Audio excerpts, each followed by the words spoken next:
Hey, what's up, everybody? This is your girl, Miss P. I hope that you are doing fabulous, darling. I'm doing pretty good today. Make sure to go ahead and thumbs up this video. I'd really appreciate it. Subscribe if you haven't already, and follow me on all of my social media at Miss TP90. It's time to do another love and hip hop review. The first thing I want to hit on is this Dove ad that is going around. You know, when the black chick, she had her shirt on up and then she changed into a white woman and everybody was like, hold the hell up. No. And then Dove released a statement basically saying, oops, we sorry, this is not what Dove represents. You know, all that mumbo jumbo riffraff. But basically, it turned out to be a full ad with women of all ethnicities, but still, no. I haven't used Dove in I don't know how long, even before this craziness happened. Of course, commercials and ads, they're supposed to hook you anyway. They're supposed to make you go, ooh, not hell no. Personally, I feel as though there probably aren't enough brown folk in the marketing department to go, hell no, Bob, that's not going to work out. We don't like that. Go to your local beauty supply store right now. I find this so horrific and interesting at the same time. We go to our local beauty supply, get our gel and our hair and stuff, and at the same time you got whitening cream sitting right there, all different kinds. I said that with the whole lightening creams and stuff because it has to be a time when we're saying enough is enough, especially in the beauty world, especially with us black people. We are the main ones that buy stuff. So, I mean, we have to be the ones that say, no, that's not right. I don't like it. No, I'm going to another brand, or I'm supporting this business, or no, I'm going more independent. Because if we put a dent in the big distributors' pockets, it's gonna be a wrap, child. So if you see anything that is messy, the power of social media can be good and bad. But when it comes to checking these companies for stuff that isn't right, boom, there it is. Before we get into love and hip hop, I gotta hit on Black Ink Chicago. That's like one of my favorites. But my boo-boo Ryan had a heart attack. Cobra and Lily, I knew it was coming. First of all, Cobra, you don't need a roommate. Once you live with somebody, your loyalty kind of lies with your roommate, okay? You shouldn't be running back telling Junior, yeah, she was smashed. Don't do that, girl. Lily, though, that doesn't let you off the hook, ma'am. You need to handle your box a little bit better. I'm confused. You crying over him one day, then you don't want him, then you want your ex. Junior, same with you. You want to go around, you don't know, then you giving her the I love you. Then you was mad that she was bouncing to the next dude. It's a double standard all the time. Oh my God, 4, and that face tattoo. First of all, if I know you got to tattoo different body parts, but a face of your deceased son, I'd have said, ma'am, come back to me when you're ready, when you're not as bereaved. I know you're going to be grieving all your life, but ma'am, I just don't think that's going to be the best thing right now. And granted, it wasn't a bad tattoo, but it kind of looked like him. He was a little full in the face. I don't know. First of all, I just wouldn't have done that for the lady. Charmaine and her boyfriend are so cute to me for some reason. Everybody needs a Charmaine in their life. They do. I have a Charmaine in my life, but everybody needs a Charmaine. You watch Black Ink Chicago, make sure to comment down below. Let's talk about it. And let's go ahead and get into this Love and Hip Hop Hollywood episode. Next week is the finale, and then right after that is the reunion. I was like, oh, we opened up with Moniece singing at a lounge with an updo and a gown on like she about to go to somebody's prom. Moniece sings like she talks. The love that we shared, yeah. Masika is there with her individual Selena, come on the floor. Baby Hair is there with Mr. Ray, and they're basically being messy but supporting at the same time. They're talking about the latest and greatest with Hazel E. Now, Hazel, girl, I thought you were bigger than that. I thought you were better than that. You're not. Moniece hopes that she and AD get back together, and I'm like, no, just put a fork in it. It's dead. You cannot revive. You can't revive that. Stop. Mr. Ray is there, and oh my God, his phone is blowing up. I'm like, that is so damn staged. And it is the song that Zell and what's the girl name? Alexis Sky made the other night. Child, it is horrible. It is so bad. Like, I was laughing when Moniece said it was a Casio beat, but that shit sounded horrible. You gonna make a diss record, make sure it's diss record appropriate. Moniece was like, oh, I'm rising from the dead, from the ashes. My petty cup will replenish when I can come from the ashes and squash any beef that my friends have. I'm like, Moniece, maybe in a former life, you were like a zombie. Look Look at there, Keisha Cole done met her daddy, child. I feel like I know Keisha Cole because she was one of like the first real reality shows back with Flavor Flav. Neil, y'all remember that? Like, I feel like it was raw. Like, we knew about Keisha Cole, Neffy, her mama, her adoptive parents. So for her to finally meet her daddy, and at first I was like, how you know that's your pappy? But then when her daddy laughed, I said, hell, oh my God, y'all got the same jaw and tooth structure before you got the new teeth. I said, yep, that's your daddy. That's your daddy. Brooke, she's going to meet up with Donatella. Donatella is having this little girl power showcase. Basically, all the females in Hollywood can come out and sing, and if it's going to be a girl fight, it'll be a girl fight. But Brooke, she wants to be a part of it, and even Donatella was like, Brooke, where have you been? I loved Girl Fight. Where have you been? Oh, so we figure out that Brooke has been in the studio. She's like, girl, let me tell my engineer to send me a song. The engineer sends it. It's Bridget singing. I said, that's a setup. How the hell? Speaking of even more bongs, April, you remember Maria? I'm sorry, that takes so much out of me with that. I don't know how he did that for so many years. Oh, I don't know how he did that for so long. But his baby mama, she has a wine line. Fizz is there. He comes through to support. He wants to talk to April about Amarion. He been just a brainstorm. He looked tired. Bless little Fizz's heart. He like, yo, April, like, I want to talk about, maybe you can talk to O about coming back to B2K. And she was like, oh, no, he's basically about Amari right now, aka he ain't doing that shit. No, fans want to secure that bag, honey, and I can't believe it's been 15 years since B2K is high. Like, I don't care what nobody say, B2K was my childhood, okay? So I have a special nugget of love, more so like a Zaxby's or a Chick-fil-A nugget, that type of love. Like, yeah, with the Polynesian, woo! But Fizz, child, I don't think you're gonna get Amarion in the group. But if Amarion not there, I just don't see how it's gonna work. Like, I just don't. We're gonna go back to Bridget and Brooke at the little party. They go back and forth. They throwing jabs. I was just being nice. No, you were being a mistress. I said, Brooke ends up bringing up the Catalina wine mixer.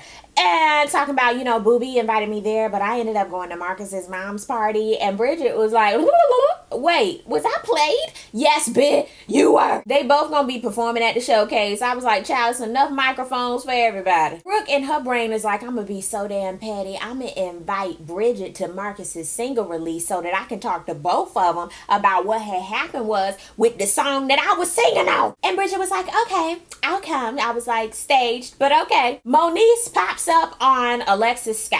Alexis looked like she just came from Whole Foods or the Gym 1. There's a random car in the middle of them. Moniece is like, okay, this is all I'm doing for today. I'm putting on my heels and I'm getting ready to terminate her. And basically she serves her with some papers.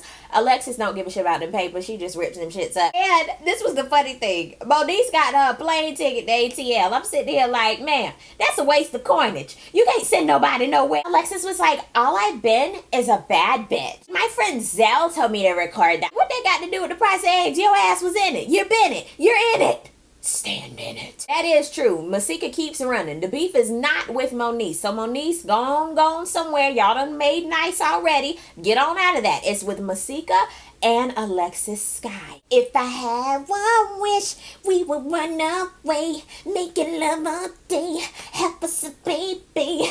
Ray J is singing at this little lounge. I mean, I thought it was Joe's Crab Shack. You know when they make you sing or whatever when it's your birthday. But either way, One Wish is my shit though. I love that song. But I was like, he's randomly singing One Wish at this lounge. Fizz come through. He looking even more stressed than he did when he went to see April. I'm like, Lord bless your heart, Fizz. This is stressing you out, isn't it, Booger Bear? Basically talk about the B2K reunion, and Fizz was like, but Raz B, he ain't coming back though. He too much of a risk. Hold up.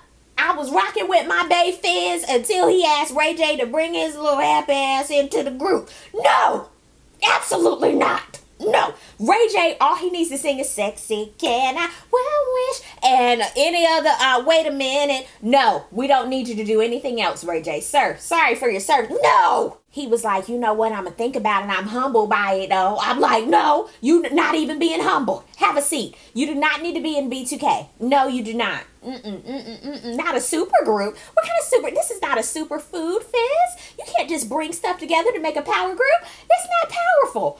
No. I don't see. I'm sorry. I don't see it. I can't see anyway without my glasses, but I definitely as hell can't see that. It's time for Marcus's single release party. They be having the most single releases. People ain't really checking for albums like that no more, so I get it. Here comes Bridget. Brooke is like, well, you're super late, but I wanted you to hear Marcus's song. I was like, yeah, this is gonna be something else. She's like, DJ, play that beat. It's the song that Bridget was singing on that Marcus gave to Bridget. Marcus, all he had to say was, how you get that record? Brooke was like, all I know is you're a shady bitch. Were you with Marcus the whole time? I'm just trying to figure this out. What are you doing? No, bitch, I was at the Catalina wine mixer with Lil Boo Boo. The peanut gallery of Solo Lucci, Lyrica, and A1 were over in the corner, but I love the A-man corner of them. They were everything for me. This is when I was like, arf. Brooke was like, if I ain't fuck with you so hard, I would drag your ass. Felt just like Lyrica. Finish her. Drag her. Like, I was so petty. I was right there with the peanut A-man gallery. I was like, yes, yes, yes, yes. Brooke was like, you know what? I'm not mad that you had Booby's dick all up in your mouth. I'm not mad about that. Bridget was like, but yet you wanted Booby's dick in your mouth. I was rolling because I was like, true.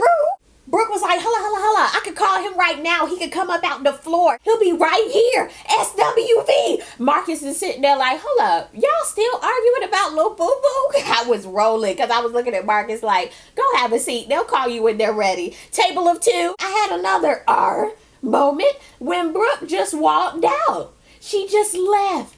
I mean, gone. Peace and love. There was no hair tugging. No hands was thrown. I'm not for violence, but I just know how love and hip hop works. And I'm sitting here like, it's refreshing, but I was still slightly confused. Like, you're not going to pull her hair on the way out? Oh, okay, then. Okay. Lyrica ends up going to see Keisha Cole at her studio session to basically apologize about what had happened and ask her what had happened was when she met her daddy because she wanted to potentially meet her father. Time for some more petty bullshit. Solo Lucci and Chanel, they're on a date because they're apparently dating. Here comes Alexis Sky. Everybody looking like, why the hell you here? Alexis even looking at Chanel like, why the hell you here? Solo Lucci invited both of them, one to apologize to Alexis and apologize to both of them for putting them in a crazy situation and then saying they could potentially, you know what I'm saying, have a threesome. But I'm looking at Solo Lucci like, sir, your face is very distracting. One side of your brow is brown, the other side is blonde. Same with your mustache and the chin hair, and you have a tuft of blonde right there. I'm so distracted with him. I can't. His personality is hilarious to me, but he distracts me. It's time for another single release. It's an album release for Lyrica. I'm trying to figure out why there was red rope around when basically she knew everybody in the front row. Like, just have everybody on stage with you. I like the song though. It was cute. She's going on a 6-week promo tour. A1 is finally coming through, giving her what she asking for. If you do that, then she won't bother you no more. See, it just worked. Ray J really thinks this is going to happen with B2K. Like, I don't believe it. A1 and Solo Lucci are like, no. Alexis Sky and Chanel end up coming together later on. And Solo Lucci looking like, what the hell? They want to talk to Ray J on Hazel E's behalf, but I'm sitting here like, Ray J don't give a shit as much as Hazel E does. Child, come on. Lyrica goes to her sister's graveside. I'm so glad that she has the support of her mom and A1, and I'm glad that she got the album done because that's something that she's been wanting to do forever. It's time for the showcase rehearsal. I guess it's the rehearsal or the tryout. Bridget is there singing her own song, and Donatella was like, you know what? I love it. You should close the show, lovey. Donatella's like, ladies, thank you so much for your patience, but Hazel is going to be coming up next. They're like, wait, who? The young man, Nasal E, Nostrils. I'm like, no. Donatella is even like, can we be a bit more supportive? Just ask, please. Hazel, hello, come on. Masika's not here for Hazel at all. I don't know how she just bum rushed all them chairs, got the Hazel, pulled. It was the hair. Hazel, that's how you got in trouble. The hair was longer than titty length and she was able to get you and yank you. I was like, damn, Gina. My question is, Masika, you can bum rush Hazel, but you don't want to talk to Lex. I'm confused. Donatella is like, oh my goodness, her wig is coming off. I'm like, Donatella, You're perfect narrator for this fight. Perfect. After security takes them away from each other, they're basically both looking at Donatella like, bitch, both of us cannot be on this ticket. Masika was like, I can't be here with Bozo the Big Nose. Hazel E was like, can't even be here with this dirty foot hoe. I was rolling because, I mean, it's truth on both levels. And Donatella was just sitting there like, oh Lord, I really want this to be great. I was looking at her just like Brooke was. Baby girl, let it go, Elsa. Let it go. That's how the episode ended. This was a hilarious episode. Down below in the comment section, let's just talk about this. Thank you guys so much for watching. I really do appreciate it. And I will see you on the next video. Peace, love, and all that good stuff. God bless.